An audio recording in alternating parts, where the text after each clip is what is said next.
मला वाटतं आज नाशिकचा प्रश्न मार्गी लागलेला आहे.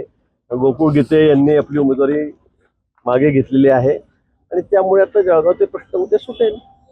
आता इथे कुठला प्रश्न राहिलेलाच नाही मला असं वाटतं. अजूनही त्या तयारीत नाही माघार घ्यावी.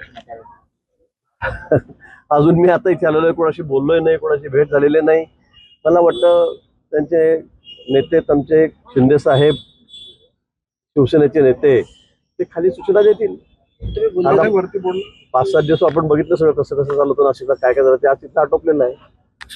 जळगावचा घ्यायचा प्रश्नच नाही. दिवस थोडेसे राहिले काय राहतं त्याला, काय मतदारी थोडेसेच आहे. तुम्ही बोलले होते की नाशिकचा विषय मिटला की जळगावचा पण आपोआपच मिटेल असं बोलले होते. बाबा, मग आता काय लगेच आता तिथे आता 2 तास झाले तर लगेच तिथे बैठक घेतील की सगळे मंत्री इथे. ठीक आहे ना. आता मी सांगितलेलं होतं की इकडचा प्रश्न मिटला की इकडचा मिटणार आहे आणि तो जवळपास मिटलेलाच आहे. फक्त फॉर्मॅलिटी बाकी राहिलेली आहे जळगावची कमी जळगावची. फॉर्मॅलिटी बाकी बोलणं झालं या सगळ्या सगळ्यांची बोलणं झालेलं आहे. मुख्यमंत्री मोदींची बोलणं झालं, शिंदे साहेबांचं माझं तर रोजच बोलणं सुरू आहे. सावंत साहेब आम्ही रोज सोबत उभे, दादा भुसे आहेत. उत्तर महाराष्ट्रामध्ये 2 जागा आहेत, जळगाव आणि नाशिक. दोन्ही क्लिअर झालेले आहे. त्यापर्यंत निर्णय झाल्यासारखाच आहे. त्यात ते काय जाहीर करतील. गुलाब मला वाटतं आज इथे नाही आहेत, मुंबईला आहे, त्यांची उद्या बैठक आहे, त्यामुळे होईल उद्या परवा. तुला पोहायला मला वाटतं शिंदे साहेबच ते जाहीर करतील तिकडनं.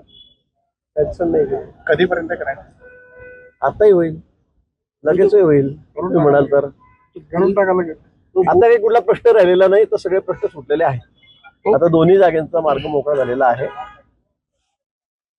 आता फक्त घोषणेची औपचारिकता बाकी आहे आता मी का? किती वेळा सांगू तुम्हाला, एकच प्रश्न हो, आता दुसरीकडे शरद पवार गटाने काँग्रेसमध्ये विलीन होण्यासंदर्भातला प्रस्ताव दिल्याची माहिती आहे. तुम्हाला माहिती त्याने दोन कुठेही व्हावं. नेत्यांमध्ये चर्चा झाली. 15 ऑगस्ट पर्यंत शरद पवारांचा पक्ष काँग्रेसमध्ये विलीन होईल असं पण सांगितलं जात आहे. शुभेच्छा आहेत त्यांना. चांगलं आहे, राहुल गांधी आणि शरद पवार साहेबांची टीम मिळून चांगलं काम करतील. त्यांना शुभेच्छा आहेत. सक्षम विरोधी पक्ष इथं राहिला पाहिजे ना राज्यामध्ये. आता काही शिल्लकच राहिलेलं नाही. तुम्ही ठेवत नाही ना. सगळ्यांनी वेगवेगळं ऊन पाहिलं, एकत्र ऊन पाहिलं, पण कुठे काय. तुम्ही ठेवत नाही विरोधी पक्ष. आता परवाच उद्धवजींनी विचारलं त्यांना त्यांच्या बैठकीमध्ये दिलेला की आपला चेहरा कोण, तर अजून परत भानगडी सुरू झाल्या. पंतप्रधान पदाचा पुढचा चेहरा कोण विचारलं तर ते सुद्धा ते सांगू शकत नाही, सांगू शकणारही नाही. नाहीतर ते सगळे अजून परत वेगवेगळे होतील. त्यामुळे राज्यात असेल काय, देशात असेल काय, सगळे 12 वाजलेले विरोधी पक्षाचे आपण बघतात.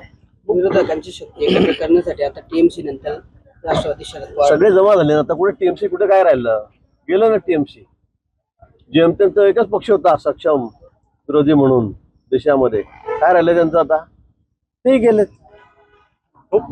कॉक्रोच जनता पार्टीचा आज पुण्यात एल्गार बघायला मिळाला. धर्मेंद्र प्रधानांच्या राजीनाम्याची मागणी केली त्यांनी. थोडे दिवस चालणार या गोष्टी. आता तुम्ही बघितलं दिल्लीमध्ये एवढं मोठं तुम्ही गाजावाजा केला, काय झालं, काहीच होत नाही. आता त्यांचं ठीक आहे. आता त्यात काही मंत्र्यांनी प्रश्नपत्रिका फोडली का त्यांचा हात आहे असं कुठे काही आहे का. उगाच काहीतरी आपलं मागणी करायची म्हणून करायची, असं नाही काही राजीनामे होत नाही आणि अशा काही प्रश्न सुटणार नाही. आता ज्या परीक्षा होत आहेत तर आपण बघितलं किती काटेकोरपणे आणि किती व्यवस्थितपणे त्या ठिकाणी ते पार पडलेलं आहे. तर मिलिटरीचं सैन्याचं सुद्धा त्या ठिकाणी वायुसेनेचं सुद्धा सहकार्य घेतलं गेलेलं आहे. पंतप्रधान माननीय मोदीजी हे स्वतः त्याकडे बघतायत.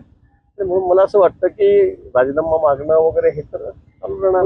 राऊतांनी निका मोदींचा आणि त्या काँग्रेस जनता पार्टीच्या अध्यक्षांचा अभिजित ट्विट टिपके. केला होता. अभिजित टिपके. भेट घेतली. पण तो फोटो लगेच डिलीट केलाय संजय राऊतांनी परत. मला नाही माहिती त्यांनी का केला, कोणता टाकला फोटो, कोणता नाही टाकला, मला किती माहिती. तुम्ही सांगता बघा. सुमित्रा पवार आज म्हटलेलं आहे की आमच्या पक्षामध्ये अनावश्यक हस्तक्षेप खपवला जाणार नाही. ठीक आहे, मग कोण करतोय. आम्ही कोणीच करत नाही. त्यांचा निशाणा कोणाकडे आहे, इशारा कोणाकडे मला काही माहित नाही. पण आम्हाला काही आवश्यकता नाही. मला वाटतं आमच्याकडून कोणी काही तसं हस्तक्षेप करतही नाही. केळीचं जळगाव जिल्ह्यात मोठं नुकसान झालं. बैठकीला आपणही होते. काय नेमकं शेतकऱ्यांना दिलासा आहे का? नाही, निश्चित त्यांना मदत करण्याच्या संदर्भामध्ये माननीय मुख्यमंत्री महोदयांकडे आम्ही मागणी केलेली आहे आणि त्यांना मदत, निश्चित भरीव मदत जी असेल ते आम्ही त्या ठिकाणी निश्चितपणे करू. पण खूप मोठं नुकसान या वादळामुळे शेतकऱ्यांचं या ठिकाणी झालेलं आहे. त्या संदर्भामध्ये जिल्हाधिकाऱ्यांकडून सगळी माहिती, सगळे पंचनामे या ठिकाणी घेतलेले आहेत लवकरच शेतकऱ्यांना विकास सर्वांनी मदत करू. खडसेंनी टीका केलेली की मध्य प्रदेशमध्ये ज्या प्रमाणात मंत्र्याला वेळ नाही, लक्ष खडसे सोडले तर हो म्हणा, हो म्हणा. मतदान खडसेंना म्हणा तुम्ही आराम करा, तुमची तब्येत फार खराब आहे म्हणा सध्या, आपण झोपून राहा म्हणा जरा सध्या. नारळ पाणी देणार. आम्ही बाहेरगावी होतो, आपल्याला माहिती आहे, मी दिल्लीला होतो, पंजाबमध्ये होतो, त्यामुळे मी या ठिकाणी येऊ शकलो नाही. मी आज आलो या ठिकाणी. त्यामुळे त्यांना नुसते उपद्रव कोणी सांगितले, तुम्ही आराम करा म्हणा जरा सध्या, आपण तब्येत जपा म्हणा आपली.